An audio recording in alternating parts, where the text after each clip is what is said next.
की कहानी का शीर्षक है बीरबल की खिचड़ी।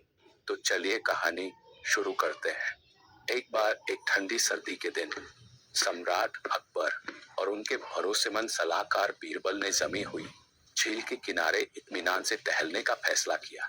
जैसे जैसे वे आगे बढ़ रहे थे, अकबर रुके, अपनी उंगली बर्फीले पानी में डुबोई और तुरंत उसे वापस खींचते हुए घोषणा की, कोई भी इस ठंडे पानी में एक रात भी नहीं रह सकता। हमेशा चुनौती के पक्ष में रहने वाले बीरबल असहमत थे। उनके दिमाग में पहले से ही संभावनाएं घूम रही थी। मुझे यकीन है कि मुझे कोई ऐसा व्यक्ति मिल जाएगा जो ठंड का सामना कर सकता है, बीरबल ने आत्मविश्वास से जवाब दिया। बीरबल के दावे से चकित होकर अकबर ने एक शर्त रखी, जिसमें झील की बर्फीली गहराइयों में खड़े होकर एक रात बिताने वाले को 1000 सोने के सिक्कों का इनाम देने की पेशकश की गई।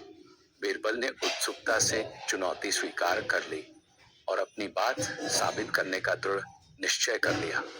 बीरबल को एक गरीब और अपने हालातों से मजबूर एक व्यक्ति मिल गया, जो इनाम के बदले में कुछ भी कर सकता था।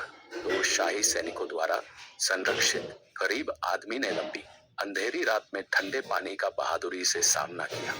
जैसे ही भोर की पहली किरणें क्षितिज को चूमी, गरीब आदमी झील से बाहर निकला। कांप रहा था लेकिन विजयी था। अपने योग्य इनाम का दावा करने के लिए उसे तुरंत शाही दरबार में ले जाया गया। हमेशा की तरह जिज्ञासु अकबर ने उस गरीब आदमी से उसके उल्लेखनीय पराक्रम के बारे में पूछा।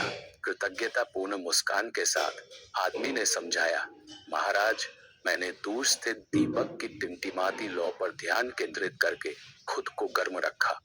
इससे मुझे कड़कड़ाती ठंड को सहने की शक्ति मिली। उस व्यक्ति की कुशलता से प्रभावित होकर अकबर ने अपना फैसला सुनाने से पहले उसकी प्रतिक्रिया पर विचार किया। यद्यपि आपकी सरलता प्रशंसनीय है, यह स्पष्ट है कि आपको झील की वास्तविक ठंड को सहन करने के बजाय दूर की लौ से गर्मी मिली, जो नियम के खिलाफ है। उन्होंने अपनी दृढ़ लेकिन निष्पक्ष आवाज में घोषणा की। सम्राट के फैसले को सुनकर गरीब आदमी को निराशा की लहर महसूस हुई। अकेले और अपने भाग्य को लेकर अनिश्चित, उसने बीरबल में सांत्वना की तलाश की, यह आशा करते हुए कि सम्राट का विश्वसनीय जरूर उसकी सहायता करेगा। स्थिति की नाइंसाफी को समझते हुए बीरबल ने गलत को सही करने का संकल्प लिया।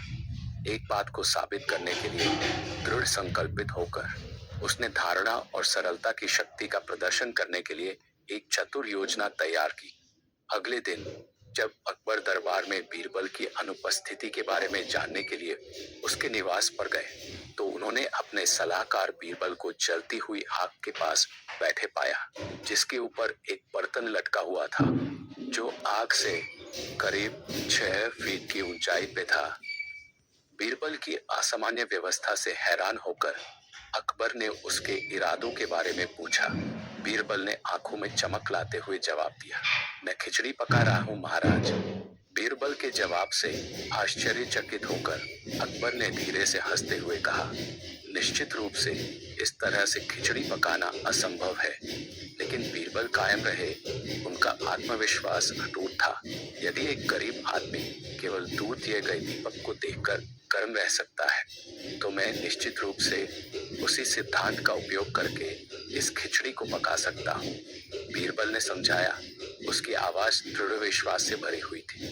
बीरबल की उपमा में बुद्धिमत्ता का एहसास करते हुए अकबर ने उसकी बातों में सच्चाई को स्वीकार करते हुए समझ में सिर हिलाया। बीरबल की सरलता और दृढ़ संकल्प से प्रभावित होकर उन्होंने उस गरीब व्यक्ति के साहस का सम्मान करने का संकल्प लिया। प्रशंसा के एक भव्य भाव में अकबर ने विपरीत परिस्थितियों में उसकी बहादुरी और दृढ़ता को स्वीकार करते हुए उस गरीब व्यक्ति को सोने के सिक्कों की वादा की गई राशि से पुरस्कृत किया। और इस तरह बीरबल की खिचड़ी की कहानी से हमें यह सीख मिलती